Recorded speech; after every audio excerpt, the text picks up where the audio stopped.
अस्सलाम वालेकुम दोस्तों Zafar non stop channel Sagat तव्हांजो पंहिंजो मेज़बान ज़फ़र खोखर। दोस्तों तव्हां ॾिसी रहिया हूंदव त ही शरबत जेका आहे नंढी मिनरल वाटर जी बोतल में दोस्त विझी रहिया आहिनि। तव्हांजे साम्हूं सिंध ऐं बलूचिस्तान जो ऊपर पाकिस्तान जो मायानाज़ डायरेक्टर कैमरामैन मुमताज़ ख़ासकली साहब। ऐं मुमताज़ साहब ही शरबत भला नंढड़ी मिनरल वाटर जी बोतल में तव्हां यूज़ था कयो? असल में छा आहे त असां हूअं रतो ॾेखारींदा आहियूं, माना उनजे लाइ वरी स्पेशल कलर ठहंदो आहे, उन में पंहिंजो जेको आहे सो सोल्यूशन पवंदी आहे ऐं खौर काफ़ी ॿियूं शयूं पवंदियूं त पोइ अञा उहा सुठी रतो ठहंदी आहे। पर उन सां कपिड़ा ख़राबु थी वेंदा आहिनि, कपिड़नि तां लहंदी न आहे। माना जंहिं वॻे ते किरे त उहो वॻो ख़राबु थी वञे, पोइ इनजे करे शरबत रहंदा आहियूं त शरबत कपिड़नि तां लही वेंदो आहे। छो सभु ग़रीब आर्टिस्ट आहिनि, वीचारा हिकिड़ो 2-2 हज़ार 2.5 रुपए जो वॻो आहे त उहो ॿीहर करो वॻो वठी सघंदा। बिल्कुलु दुरुस्त। इनजे करे कोशिशि इहा हूंदी आहे त इहो शरबत हणो जो शरबत वरी लही वञे। दोस्तों सिंधी टेलीफिल्म ज़ंजीर जंहिंजो प्रोमो मार्केट में अची चुको आहे। हाणे तव्हां ॾिसो त हीउ दोस्त ज़ंजीर में ॿधिजी सघिबो। असांजो पहिरीं प्यारो दोस्त प्रोड्यूसर फिल्म जो जेका अब्बास गुल जी फिल्म ठाही अथई दोस्त, बादल फिल्म जो प्रोड्यूसर मुंहिंजो पहिरीं प्यारो दोस्त माशूक अली सुमरो साहब।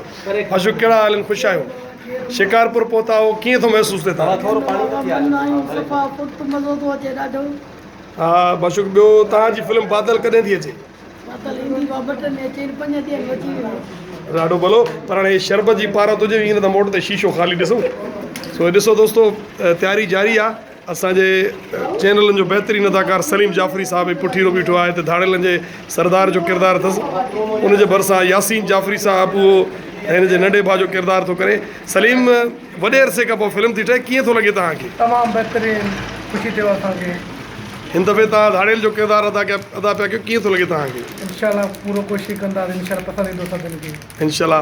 यासीन, अस्सलाम वालेकुम। वालेकुम अस्सलाम उस्ताद। घणे अरसे खां पोइ तव्हां आया हो? वॾो अरसो थियो मिटी जा माण्हू खां पोइ तव्हां वरी ज़ाहिर न थियो। तक़रीबन काफ़ी साल थिया आहिनि उन खां पोइ आया आहियूं। सुहिणा थी पिया हो, सुहिणा थी पिया हो। माशाल्लाह, दुआ कजो अल्लाह ख़ुशि कंदो तव्हांखे। असांजो पहिरीं प्यारो दोस्त नई टई जो बहितरीनु अदाकार मुंहिंजो यार सदाम शेख साहब तव्हांजे साम्हूं गेटअप तयारु करे रहियो आहे। सदाम, अॼु माना कीअं महसूसु थिए तव्हांखे? ॾाढो बहितरीनु उस्ताद, ज़बरदस्त माहौल आहे, ज़बरदस्त। पहिरियों चकर धाड़ेल जो कैरेक्टर कयो। अच्छा, माशाल्लाह ज़बरदस्त। ख़ुशि हुजो। असांजो दोस्त वकार नौजवान जंहिंजो जूस जो पंहिंजो दुकानु आहे। कमंद जो ताज़े जूस खपाइण खां पोइ उहो तजुर्बो ऐं फिल्म जो तजुर्बो कीअं थो लॻे वकार तोखे? ॾाढो सुठो, बहितरीनु, इंशाल्लाह ॾाढो किरदारु निभाईंदा। इंशाल्लाह ज़बरदस्त। दोस्तों ॾिसो, फिल्म जी रिकॉर्डिंग में केतिरी तकलीफ़ हूंदी आहे। हे असांजो पहिरीं प्यारो दोस्त आहे जेको असांखे ड्रामा सीरियल जेको असां सोप मिटी जा माण्हू, उहो बि असां राजा वटि आहियो। अस्सलाम वालेकुम राजा। वालेकुम अस्सलाम। कहिड़ा हाल आहिनि? ख़ुशि आहियो? ख़ैर तव्हां ॿुधायो, ख़ुशि आहियो? अल्लाह जा असां राजा, तव्हांजो ताउन सदाईं असां सां रहियो आहे, मोहबतूं प्यार ऐं अलाह साईं तव्हां ख़ुशि रखंदो। तव्हांखे वॾियूं तकलीफ़ूं ॾियूं था तव्हांखे? साईं तकलीफ़ जी काई ॻाल्हि न आहे, इहो त असांजो फ़र्ज़ु आहे, तव्हांजी ड्यूटी ॼाण। न अलाह साईं तव्हां ख़ुशि रखंदो। राजा ॾाढा दिलरुबा माण्हू आहे। ऐं ॾिसो कीअं माना राजा जे करे ही सभु कुझु, इहे हथियार वग़ैरह ॿियूं टियूं। माशूक होशियारी बाबा, तुंहिंजे हथ में हथियार ईअं थो लॻे ॼण साफ़ ई हथ में कलम। अलाह सभु आहे, नंढड़ो थो लॻे।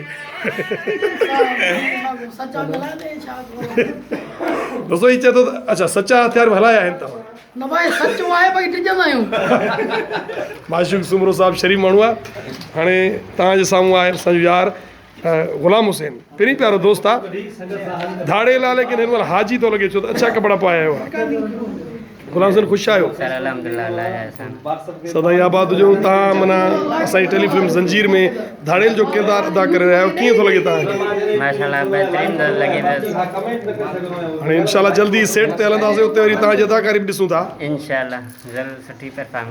हाणे फिल्म जे डायरेक्टर दादमुंद बलोच दादा जो। अस्सलाम वालेकुम। अलाए जफ़ाकशी, ॿारनि जा सफ़र, दोस्तनि जा थोरा, गर्मियुनि जो माहौल, कीअं तव्हांखे ख़्यालु आयो गर्मी में फिल्म ठाहिण जो? बस संगत जी सॼी जी राय हुई, पब्लिक जा भी कुछ मैसेज, कुछ फ़ोनियूं दोस्तनि जूं, त बाबा घणो अरसो थी वियो आहे, फिल्मी दुनिया खां आउट लॻा पिया हो। मूं सोचियो वरी तव्हां सां सलाह कई त मुमताज़ फ़याज़ सभिनी जी गॾियल हिकिड़ी महिनत आहे। इंशाल्लाह ॾाढो सुठो मज़ो पियो अचे। वधीक ॾिसूं था पब्लिक जी छा मोट आहे। इंशाल्लाह महिनत करे बि रायगा न वेंदी आहे। सलीम जाफ़री साहब हिन महिल गेटअप में जेको आहे मलबूस आहे, जल्दी तयारु थी वेंदो। तव्हां सां वरी सेट ते मिलूं था दोस्तो। हिन महिल ताईं जे लाइ इजाज़त, अल्लाह हाफ़िज़।